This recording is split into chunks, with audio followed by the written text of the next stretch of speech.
बिहार विधानसभा चुनाव के रिजल्ट ने पूरे देश को हिला दिया।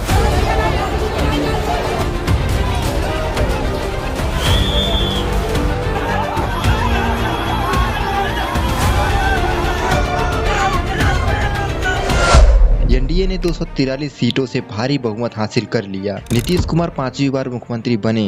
नीतीश कुमार सत्य निष्ठा से प्रतिज्ञान करता हूं कि मैं विधि द्वारा स्थापित भारत के संविधान के प्रति सच्ची श्रद्धा और निष्ठा रखूंगा। लेकिन खुशी के ठीक बीच एक ऐसा सवाल गूंज रहा है, ईवीएम हैक हुई या नहीं। अब लोग तो वोट चोर निकल गए हिंदुस्तान। वोट चोरी, वोटर लिस्ट और मैनिपुलेटेड ईवीएम मशीन को चेंज कर दिया है। ईवीएम हैक हो गई दोस्तों।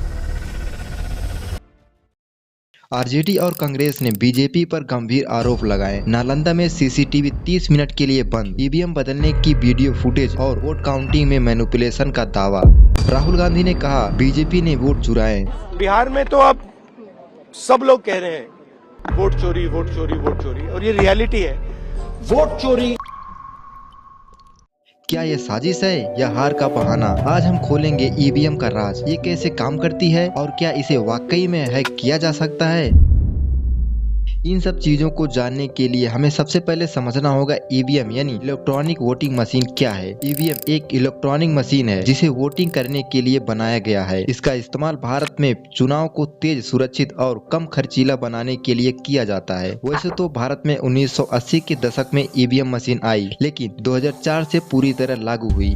ईवीएम ने वोटिंग के दौरान लंबी लंबी लाइनों से लोगों को छुटकारा दिलाया और वोटिंग को आसान किया।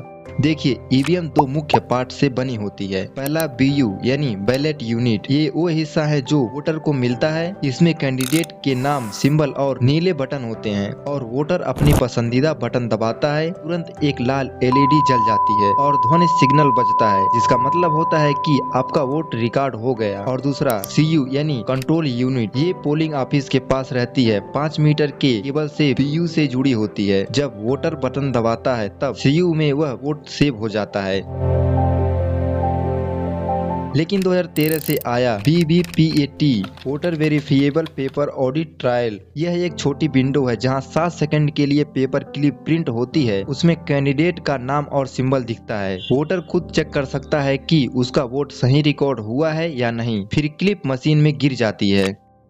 इसमें कोई बिजली कनेक्शन नहीं होता, यह बैटरी से चलती है और सबसे खास यह स्टैंड अलोन है यानी अकेला काम करने वाला सिस्टम, क्योंकि इसमें न इंटरनेट है, न ब्लूटूथ और न ही USB जैसी कोई फीचर होती है। इसे भारत की 2 बड़ी कंपनियां बनाती हैं। पहला भारत इलेक्ट्रॉनिक लिमिटेड, जिसे शॉर्ट में BEL के नाम से जाना जाता है, और दूसरा है electronic corporation of India limited और इसे शॉर्ट में ECIL कहा जाता है। अब इसकी सिक्योरिटी की बात करें तो इलेक्शन कमीशन ऑफ इंडिया कहती है ईवीएम को हैक करना नामुमकिन है, क्योंकि इसमें कोई वायरलेस या वायर्ड कनेक्ट नहीं होती और हैक करने के लिए फिजिकल एक्सेस चाहिए, जो ईवीएम मशीन में नहीं है। और इसमें one time programmable chip software लगाया जाता है जो एक बार लोड होता है फिर बदल नहीं सकता, और अगर कोई छेड़छाड़ करे तो मशीन लॉक हो जाती है। कमीशन बताना चाहेंगे कि हमारी मशीनें स्टैंड अलोन मशीन्स हैं और किसी भी इंटरनेट से कनेक्टेड नहीं होती हैं और ना ही किसी अन्य नेटवर्क से कनेक्टेड होती हैं। पूरी पोलिंग प्रोसेस में कोई चांस हैकिंग का नहीं है।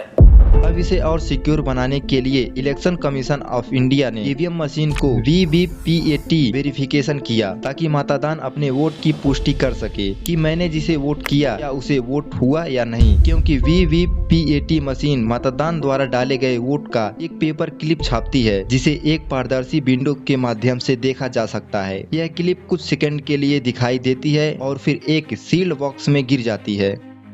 इन सब चीजों को देखकर, समझकर और इलेक्शन कमीशन ऑफ इंडिया की दावों से यह तो साफ जाहिर होता है ईवीएम को हैक करना नामुमकिन है। अब पब्लिकली लोगों को यकीन दिलाने के लिए ECI ने कई चैलेंजेस दिए। हैकर्स को पैसे देकर ECI election commission of India ने ईवीएम को हैक करने को कहा, लेकिन कोई सफल नहीं हुआ। And therefore, the Election Commission of India now proposed to open the challenge on 3rd June onward to all political parties. और लास्ट में सुप्रीम कोर्ट ने भी 2023 में कहा ईवीएम सुरक्षित है, इसे हैक नहीं किया जा सकता है। लेकिन विरोधी पार्टी हमेशा आरोप लगाती है ईवीएम हैक हुई है और इसमें छेड़छाड़ हुई है। ईवीएम हटाओ, ये पूरा हिंदुस्तान कह रहा है कि ईवीएम में कमी है। अभी बिहार चुनाव में एनडीए ने लैंडस्लाइड जीत दर्ज की। फिर क्या आरजेडी ने एनडीए पर एलिगेशन लगाना शुरू कर देती है। बिहार में तो अब सब लोग कह रहे हैं वोट चोरी, वोट चोरी, वोट चोरी, और ये रियलिटी है।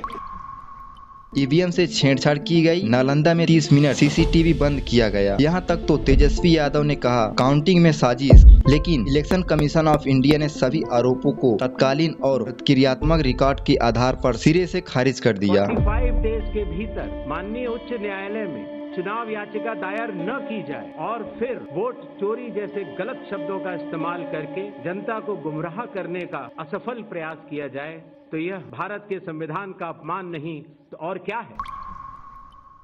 शुरुआत में विपक्ष आगे होता है, लेकिन बाद में परिणाम बदल जाता है। तो वे कहते हैं कि यह ईवीएम की गड़बड़ी का मामला हो सकता है, लेकिन जब वही पार्टी जीतती है तब ईवीएम में कोई गड़बड़ी नहीं होती है। क्या लॉजिक है भाई। दोस्तों, ईवीएम काम तो सिंपल करती है, बटन दबाओ, वोट सेव, और सिक्योरिटी भी स्ट्रांग है। लेकिन डिबेट जारी है। बिहार जैसे केस हमें सोचने पर मजबूर करते हैं। क्या 100% वीवीपीएटी काउंटिंग हो या बैलेट पेपर वापस से लाया जाए? फैसला आपका। कमेंट में बताएं ईवीएम पर भरोसा है या नहीं।